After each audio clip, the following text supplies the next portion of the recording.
بسم اللہ الرحمن الرحیم، السلام علیکم، آپ کو خوش آمدید۔ میں ہوں سلمان مرزا اور آپ دیکھ رہے ہیں میرا YouTube channel some up with Salman Mirza. Video دیکھنے کے لیے آپ نے وقت نکالا ہے، تہہ دل سے میں آپ سب کا شکریہ ادا کرتا ہوں اور میری دعا ہے آپ جہاں ہوں خیر و عافیت سے ہوں، صحت مند ہوں اور تندرست ہوں۔ جناب، دنیا میں کئی معاملات ایسے ہوتے ہیں جس کے بارے میں کہا جاتا ہے کرے کوئی بھرے کوئی،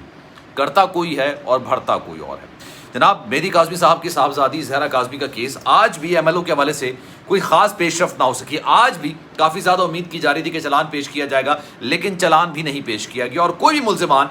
مرکزی ملزمان جس میں ظہیر شامل ہے، جس میں شبیر شامل ہے، وہ عدالت میں نظر نہیں آئے۔ لیکن حیرت انگیز طور پر آپ سب جانتے ہیں جناب، اس کیس میں کئی لوگ ایسے ہیں جو کہ ضمانت پر ہیں، کچھ لوگ تو ایسے ہیں جو کہ مفرور ہیں، اشتہاری ہیں اور وہ مختلف یوٹیوبرز کو بیٹھ کے انٹرویو بھی دے رہے ہیں، لیکن عدالت میں، عدالتی معاملات میں، قانونی معاملات میں ان کو اشتہاری اور مفرور قرار دیا گیا ہے، لیکن لاہور میں انٹرویوز بڑے شوق سے دے رہے ہیں۔ لیکن اس کیس کے اندر دو لوگ گرفتار ہیں جناب، آپ سب جانتے ہیں، نکاح خواں اور وکیل، نکاح خواں اور گواہ اگر یہ کہا جائے تو زیادہ بہتر ہوگا جناب، غلام مصطفیٰ اور علی اصغر، یہ دونوں جناب اس وقت زیر حراست ہیں۔ ان کو گرفتار کیا گیا اور ان کے بارے میں یہ تھا کہ جناب انہوں نے نکاح پڑھایا۔ اب جب نکاح پڑھایا انہوں نے، یہ بھی گناہ تصور تو کیا جائے گا کیونکہ ان کی ذمہ داری تھی، عدالتی احکامات ہیں، عدالتی معاملات ہیں اور عدالت کا ایک ورڈکٹ نکل کر سامنے آیا کہ بدنیتی پر یہ نکاح ہوا ہے اور جو نکاح خواہ ہوتا ہے اس پر ذمہ داری عائد ہوتی ہے کہ وہ چیک کرے کہ جس کا وہ نکاح پڑھا رہا ہے کیا اس کی عمر 18 سال سے اوپر ہے، 18 سال ہے یا نہیں ہے، بالغ ہے یا نہیں ہے، لیکن انہوں نے جناب اس چیز کی تصدیق نہیں کی۔ لیکن آج عدالت میں کئی صحافی، کئی یوٹیوبرز موجود تھے اور ان کے سامنے ان دونوں کو لے کر آیا گیا۔ اب ظاہر سی بات ہے جب آپ پیشیوں پر لے کر آتے ہیں اور اگر آپ کے پاس پیسے نہیں ہوتے ہیں، اگر آپ کے پاس بہت سارے معاملات، آپ کے پاس سورسز نہیں ہوتے، آپ کے پاس اچھا وکیل، بڑا وکیل نہیں ہوتا ہے، تو آپ کو زنجیروں میں باندھ کے لے کر آیا جاتا ہے اور پھر کسی کی پیشی یہاں ہوتی ہے، کسی کی پیشی وہاں ہوتی ہے، کسی کی پیشی یہاں ہوتی ہے اور پھر آپ کو پوری عدالتوں میں گھمایا جاتا ہے۔ لیکن اگر آپ کا اثر و رسوخ ہوتا ہے، آپ کا وکیل اچھا ہوتا ہے تو جناب آپ کو ایک ہی جگہ پیشی ملتی ہے اور اس کے بعد آپ وہ واپس بڑی عزت کے ساتھ واپس لے جاتے ہیں۔ جناب، آج ان دونوں سے کچھ صحافیوں کی ملاقات ہوئی اور ان دونوں نے پھوٹ پھوٹ کر جو باتیں کی ہیں میں آپ کو پھر بتاؤں گا، آنیسٹلی بتاؤں گا کہ جس طرح سے یہ لوگ آج ٹوٹے ہوئے نظر آئے تھے، انہوں نے کئی سوالات ایسے اٹھائے اور یہ آف دی ریکارڈ بات کی گئی ہے، آف دی ریکارڈ بات، اور جب وہ بات کر رہے تھے نا تو یقین جانیے پھوٹ پھوٹ کر رونا شروع انہوں نے کر دیا۔ ان کی حالت ایسی تھی کہ شاید وہ اعصابی طور پر مکمل طور پر ٹوٹ چکے ہیں، ان کی طبیعت زیادہ خراب ہے، طبیعت کے معاملات ہیں، لیکن ان کے پاس اتنے پیسے نہیں ہیں کہ وکیل کو پکڑ کے وہ ایک اپلیکیشن دائر کر سکیں کہ جناب ہمارا طبی معائنہ تو کرا لیا جائے۔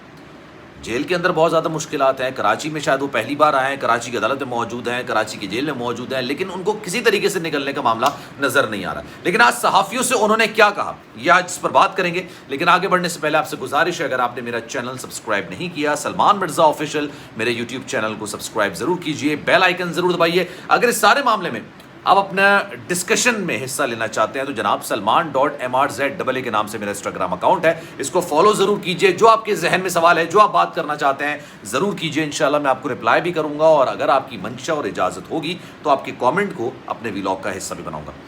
جناب، مرکزی ملزمان ظہیر اور شبیر، جن کے بارے میں کہا جاتا ہے، اکثر جو ان کے ترجمان ہیں وہی کہتے ہیں کہ بھائی یہ لوگ بڑے غریب گھرانے سے تعلق رکھتے ہیں، بڑے غریب لوگ ہیں، یہ بڑی مشکلات میں ہیں، لیکن اس کے باوجود جناب جس طرح سے یہ عیاشیاں کر رہے ہیں، جس طرح سے یہ گھوم رہے ہیں، جس طرح سے ان کے وکیل نے، اچھا وکیل جو ہوتا ہے، اللہ نہ کرے میں کہتا ہوں کہ یار کسی کا بھی معاملہ یہ کورٹ کچہری اور پولیس سے پڑھے، یہ ایک ایسے معاملات ہوتے ہیں کہ انسان پڑھ جاتا ہے، نکلنا بڑا مشکل ہو جاتا ہے انسانی چیزوں سے۔ لیکن جناب اگر وکیل پٹیشن دائر کرتا ہے، مختلف پٹیشن دائر کرتا ہے تو اپنی فیس چارج کرتا ہے، ایک پٹیشن دائر کرنے کے وہ الگ پیسے لیتا ہے، دوسری پٹیشن دائر کرنے کے وہ الگ پیسے لیتا ہے۔ تمام معاملات میں ڈسکشن کرنے کے لیے کچھ وکیل تو اتنے بڑے ہوتے ہیں کہ ایک پیشی پر آنے کے لیے بھی وہ پیسے لیتے ہیں، پیسے چارج کرتے ہیں۔ لیکن جناب یہ وہی گھرانہ ہے، غریب گھرانہ، جو کہ اتنی ساری پٹیشن دائر کر رہا ہے، کبھی لاہور میں، کبھی کراچی میں، اور یہ جو دو لوگ ہیں جنہوں نے صرف اس معاملے میں، اچھا میں یہ نہیں کہوں گا کہ انہوں نے جرم نہیں کیا، انہوں نے جرم ضرور کیا ہوگا، انہوں نے ظاہر سی بات ہے نکاح پڑھایا، گواہی دی، اور ظاہر سی بات ہے اگر آپ نے غلط گواہی دی ہے تو آپ کو قانون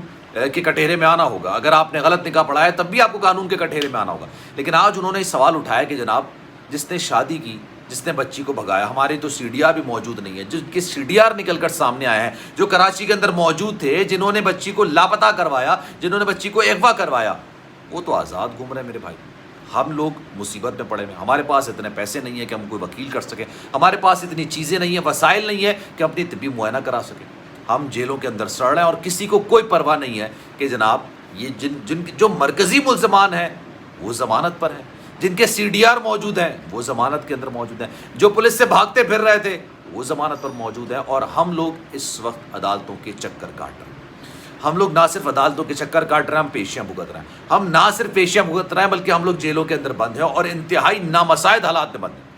آج جن حالات میں ان کو دیکھا گیا، آج جن حالات میں ان کی ایک طریقے سے کہتے ہیں نا منظر کشی اگر کی جائے تو انتہائی خطرناک تھی۔ انہوں نے کہا کہ جناب ہمارا اس سارے معاملے سے کوئی لینا دینا نہیں ہے، کوئی قصور نہیں ہے ہمیں۔ اچھا پھر ان سے یہ سوال بھی کیا کہ آپ کی ذمہ داری نہیں تھی کہ آپ اس بات کو چیک کرتے کہ بچی کی عمر کیا ہے، بچی کی کیا ایج ہے جو آپ نے اس کا نکاح پڑھایا؟ تو اس کا جواب انہوں نے یہ دیا، ہمیں نہیں معلوم تھا۔ آنیسٹلی انہوں نے مطلب اس طرح سے بیہیو کیا کہ واقعی میں ان کو شرمندگی کا احساس ہو رہا ہے۔ اس سے پہلے شاید وہاں پر اس طرح کے معاملات ہوتے ضرور ہوں گے لیکن پکڑائی میں نہیں آتے ہوں گے، بے شمار معاملات، بے شمار چیزیں ہوتی ہوں گی لیکن وہ پکڑائی میں نہیں آتی ہوں گی۔ اس وجہ سے یہ ساری چیزیں ایسی ہوتی ہیں کہ شاید دب کے چلی جاتی ہیں۔ اب ان کی جو چیز نکل کر سامنے آئی، جو معاملات نکل کر سامنے آئے ہیں، واقعی میں وہ خوفزدہ کرنے کے لائق۔ ان کا یہ کہنا تھا کہ جناب جو ملزمان نے بچی کو بھگایا، جو پولیس سے بھاگتے پھر رہے تھے، جن کی CDR موجود ہے، جن کے معاملات موجود ہیں، وہ سارے لوگ اس وقت آزاد گھوم رہے ہیں، اور وہ لوگ جنہوں نے صرف اس کام میں شاید سہولت کاری کی ہو وہ عدالتوں کے چکر کاٹ رہے ہیں، جیل کے چکر کاٹ رہے ہیں اور نامساعد حالات میں گھوم رہے ہیں۔ تو جناب یہ ساری چیزیں ہیں۔ اور ظہیر کے بارے میں آج بھی MLO پر کوئی بھی رپورٹ نہیں پیش کی جا سکی، ظہیر بھی آج عدالت میں پیش نہیں ہوا، شبیر بھی آج اٹینڈنس لگانے کے لیے نہیں آیا، اور نہ ہی جناب چلان پیش کیا جا سکا۔ آج جو مہدی کاظمی صاحب کی بیٹی ہے زہرا کاظمی، اس کے حوالے سے تمام چیزیں نکل کر سامنے آ رہی ہیں۔ تو جناب اس پر آپ کی کیا رائے ہے؟ میں چاہوں گا کہ آپ کامنٹ سیکشن میں اپنی رائے کا اظہار ضرور کیجیے۔ سلمان مرزا کو دیجیے اجازت، لیکن جانے سے پہلے جناب ایک بات ضرور میں کہنا چاہوں گا، ہمیں اس چیز کو نہ دیکھنا چاہیے اور نہ ہی اس چیز کو پروموٹ کرنا چاہیے جو اس معاملے میں، جو اس معاشرے میں، جو اس ہماری سوسائٹی میں گندگی کو پروموٹ کر رہا ہے، غلاظت کو پروموٹ کر رہا ہے، ایک بچیوں کے بھاگنے کو اچھا سمجھانے کی کوشش کر رہا ہے، اس کے فوائد بتا رہے ہیں، کم عمری میں بچی شادی کرنے کے فوائد بتائے جا رہے ہیں، ملزمان کو سپورٹ کر رہے ہیں۔